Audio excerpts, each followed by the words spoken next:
स्वागत है दोस्तों। ये अप्रैल क्रोनोलॉजी का तीसरा पार्ट है जिसमें हम स्पेशल ओनली फॉर राजस्थान ही कर रहे हैं।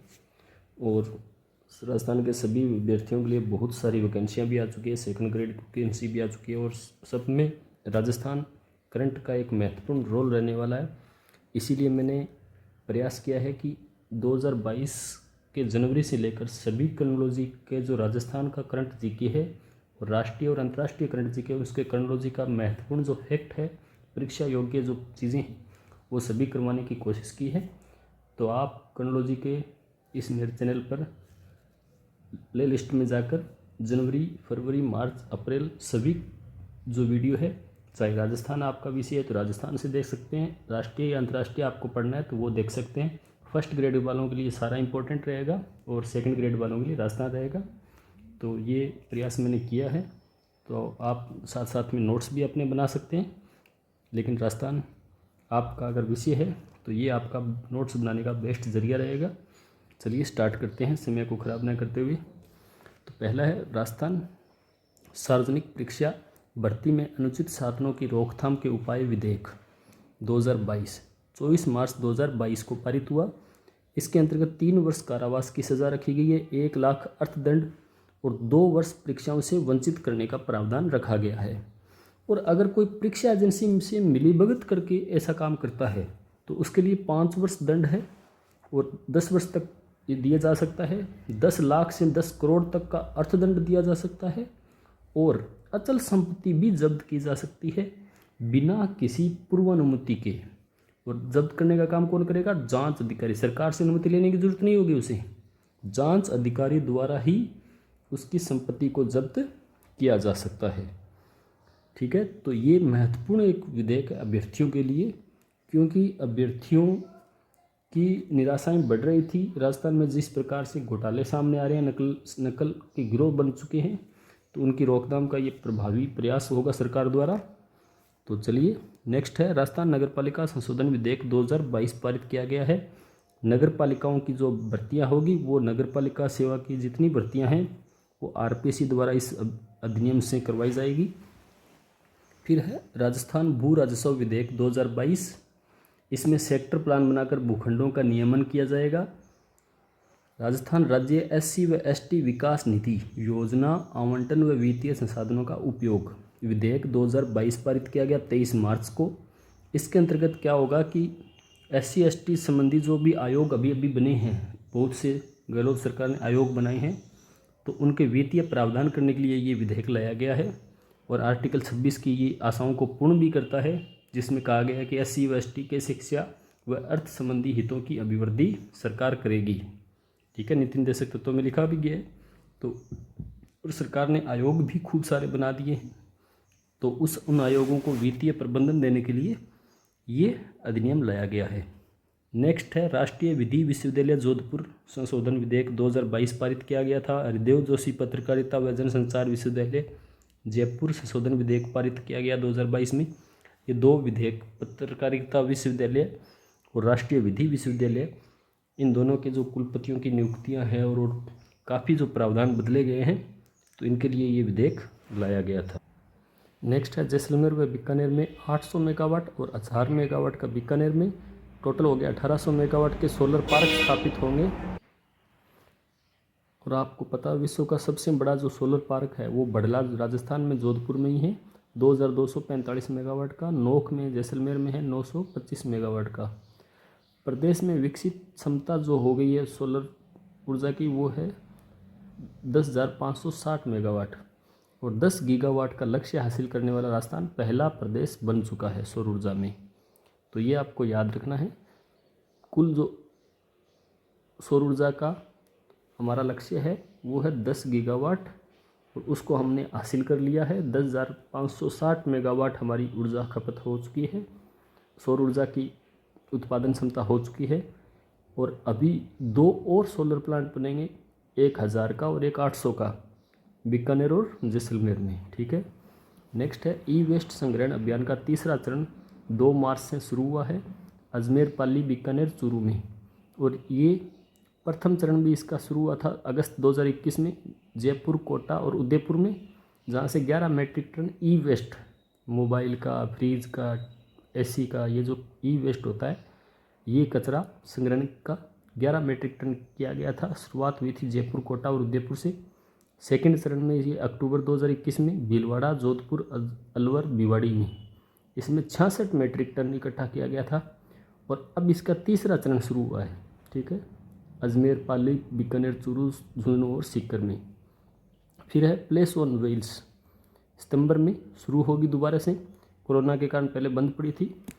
और इसके अलावा अंतर्राष्ट्रीय म्यूजियम जयपुर ये भी शुरू किया जाएगा, ट्राइबल म्यूजियम उदयपुर ये भी शुरू किए जाएंगे। ये जो है प्लेस ऑन व्हील्स, ये 26 जनवरी 1982 को प्रारंभ हुई थी। ये दिल्ली होकर वापस दिल्ली आती है, जयपुर, जोधपुर, उदयपुर इसके बीच में आते हैं। पहले भरतपुर भी जाती थी, आगरा और भरतपुर होकर भी जाती थी। भरतपुर तो आजकल नहीं जा रही, आगरा जाती है। फिर है ये भारतीय रेलवे और आरटीडीसी की योजना है। आरटीडीसी के जो चेयरमैन हैं धर्मेंद्र राठौड़ है, ठीक है, और रेल मंत्री अश्विनी वैष्णव है। इनका संबंध वैसे भी राजस्थान से है, अश्विनी वैष्णव जी का। संस्कृति व पर्यटन मंत्री जी कृष्ण रेड्डी है। तो इन तीनों के समन्वय, इन तीनों डिपार्टमेंट के समन्वय से ही ये ट्रेन है जो चलाई जाती है, तो इसीलिए इनको बताया गया है। नेक्स्ट है पद्म पुरस्कार। ये सम्मान अभी दिए गए थे राष्ट्रपति भवन में, पहले करंट जीके में हमने किए थे, लेकिन दोबारा आज पुरस्कार इनको प्राप्त हुए हैं, तो कर लेते हैं। देवेंद्र झांझड़िया, पद्म भूषण 2 को मिला है, देवेंद्र झांझड़िया और राजीव महर्षि को।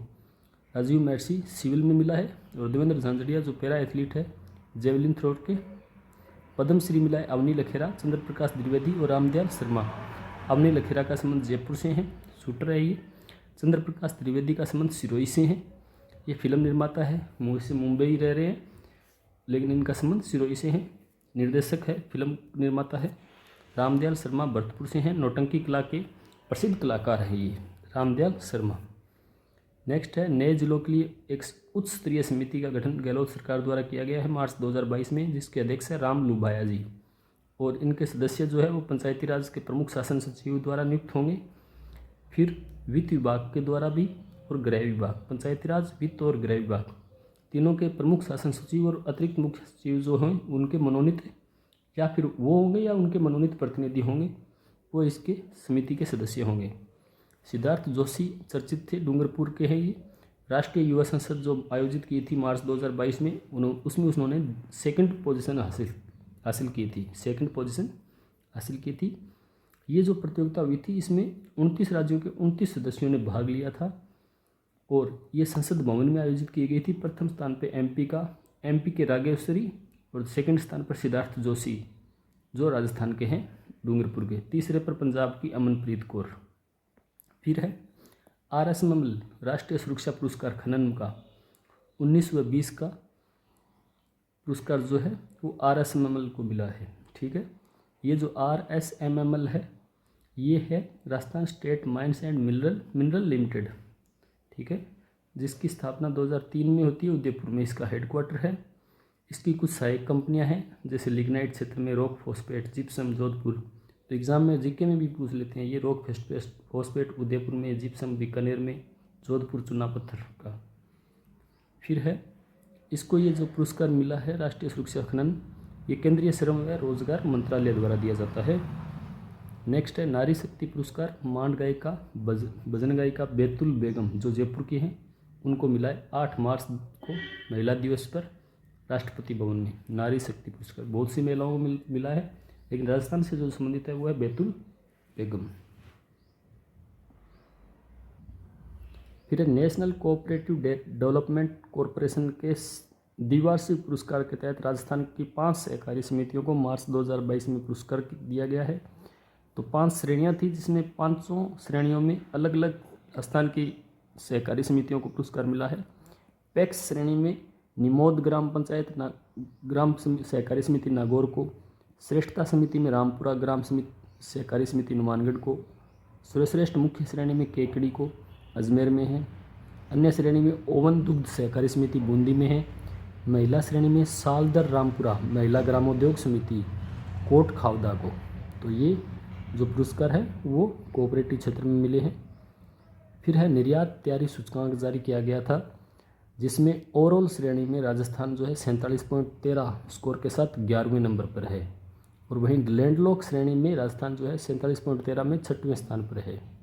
ये आपको ध्यान रखना है। इंडियन साइंस कांग्रेस जो आयोजित होगी आगे 108वीं आयोजित होगी मोहनलाल सुखाड़िया यूनिवर्सिटी में उदयपुर में जनवरी 2023 में 3 से 7। इसका उद्घाटन पीएम करेंगे। ठीक है, तो आपको याद रखना है इंडियन साइंस कांग्रेस का आयोजन कहाँ किया जाएगा? उदयपुर में मोहनलाल सुखाड़िया यूनिवर्सिटी में 108वीं। सरस क्राफ्ट मेला लगा था राजस्थान ग्रामीण आजीविका विकास परिषद द्वारा 20 से 29 मार्च 2022 को 33 जिलों के 112 स्वयं सहायता समूह की महिलाओं ने इसमें भाग लिया था। फिर सर्वश्रेष्ठ विधायक पुरस्कार दिया गया 2019 का ज्ञानचंद पारक को, 2020 का श्याम लोढ़ा को, 2021 का बाबूलाल व विधायक मंजू देवी को संयुक्त रूप से। ठीक है, ये सर्वश्रेष्ठ विधायक पुरस्कार है। साध्वी कनक प्रभा को महाप्रयाण हुआ इनका तेरापंथ धर्म संघ की शासन माता थी ये। फिर द गीता मिनिएचर पेंटिंग्स, ये एक टाइटल है पेंटिंग का, द गीता मिनिएचर पेंटिंग का। सीएम अशोक गहलोत को ये भेंट किया गया। किसने? डॉक्टर सीपी देवल ने रज्जा फाउंडेशन फेलोशिप के तहत द गीता मिनिएचर पेंटिंग और श्लोकों के अनुवाद की प्रति गहलोत जी को भेंट की है, जिसका चित्रांकन किया गया है अल्लाह बख्श द्वारा, जो राजस्थान के प्रसिद्ध जो चित्रकार है, और इसमें जो राजस्थानी भाषा लिखी है वो डॉक्टर देवल ने लिखी है। तो ये चर्चित रही थी द गीता मिनिएचर पेंटिंग। फिर low cost sensor network Jaipur में लगाए गए हैं। आईआईटी कानपुर और राजस्थान राज्य प्रदूषण मंडल द्वारा 40 स्थानों पर लगाए गए हैं लो कॉस्ट सेंसर। नेक्स्ट है सीमा भवानी शौर्य, ये जो बीएसएफ का महिला दस्ता है वो राइड 2022 के लिए निकला है, जो जिसका जयपुर में अमर जवान ज्योति पर स्वागत किया गया। ये 5280 किलोमीटर सफ़र कर रहा है। 8 मार्च को चला था दिल्ली से कन्याकुमारी, 28 मार्च को ये पहुंचेगा कन्याकुमारी। फिर है Jaipur literature festival, hotel Clarks Amer में आयोजित किया गया 15वां संस्करण। ये इसका डिजिटल संस्करण था। नेक्स्ट ये डिजिटल संस्करण जो 19 से 23 जनवरी 2023 को होगा और 2022 में मार्च में आयोजित हुआ। नायाब हुनर हाट प्रदर्शनी 28 फरवरी से 14 मार्च 2022 को लगाई गई 15 दिवसीय। इसमें नायाब हुनर हाट में अल्पसंख्यक वर्ग के उद्यमियों के लिए ये लगाया गया था नायाब हुनर हाट। फिर है मीनाक्षी चंद्रावत, राजस्थान राज्य समाज कल्याण बोर्ड के उपाध्यक्ष बनाया गया है, जिनका कार्यकाल 3 वर्ष रहेगा। एग्री एक्सपो 2022 कर्ण नरेंद्र कृषि विश्वविद्यालय जोबनेर में 28 से 30 मार्च को उद्घाटन गहलोत जी ने किया। All India inter zonal hockey महिला चैंपियनशिप का आयोजन किया गया MLCU उदयपुर में। ठीक है, all India inter zonal hockey महिला चैंपियनशिप, जिसका विजेता का खिताब जीता जीवाजी विश्वविद्यालय ग्वालियर ने, और विजेता है IITM यूनिवर्सिटी ग्वालियर। फिर है Rajasthan state handloom corporation limited की ओर से हवामेल के बैक यार्ड में फैशन शो का आयोजन भी किया गया। ठीक है, ये काफ़ी चर्चित भी रहा था ये फैशन शो। ठीक है, इसमें और छाया था जो महिला IAS है उनकी उपस्थिति की वजह से कई महिला IAS ने इस रैंप वॉक में भी भाग लिया था। ठीक है, Rajasthan state handloom development corporation के अंतर्गत तो हैंडलूम डेवलपमेंट कॉरपोरेशन जो है उसकी स्थापना 1984 में हुई थी। इसकी 14 इकाइयाँ हैं, बिक्री केंद्र है 14। एक तो है राजस्थानी प्लाजा जयपुर में, और जयपुर से बाहर जो है वो इसके है 2 है, एक तो अहमदाबाद में ही है। ठीक है, तो जयपुर से बाहर जो है वो 2 है, एक अहमदाबाद में है। नई दिल्ली राजस्थान उत्सव मनाया गया 24 फरवरी 2022 में नई दिल्ली में, और किसके सहयोग से? राजस्थान फाउंडेशन, राजस्थान पर्यटन विभाग, रूडा, बीकानेर हाउस प्रबंधन, इनके सहयोग से इन्होंने दस्तकारों को अवसर उपलब्ध करवाने के लिए आयोजन किया गया था राजस्थान उत्सव। अब भेड़ा बायोलॉजिकल पार्क कहाँ है? कोटा में है। उद्घाटन हुआ दिसंबर 2021 में, शुरुआत हुई है 1 जनवरी 2022 में। सेडूराम कृष्ण चर्चित थे, आखिरी जीवित स्वतंत्रता सेनानी थे, आज़ाद हिंद फौज के सिपाही थे, हाल ही में इनका निधन हो गया। फिर मिशन इंद्रधनुष 4.0 का सेकंड चरण। ठीक है, 4.0 का सेकंड चरण है ये, गर्भवती महिलाओं व बच्चों को टीकाकरण से संबंधित। फिर अगर हम इसके प्रथम चरण की बात करें तो वो 7 से 13 फरवरी को चलाया गया था। अब ये जो है वो दूसरा चरण है इसका। नेक्स्ट है Rajasthan forest and biodiversity development project चलाया जाएगा 13 जिलों में। फ्रांस की एजेंसी AFD द्वारा।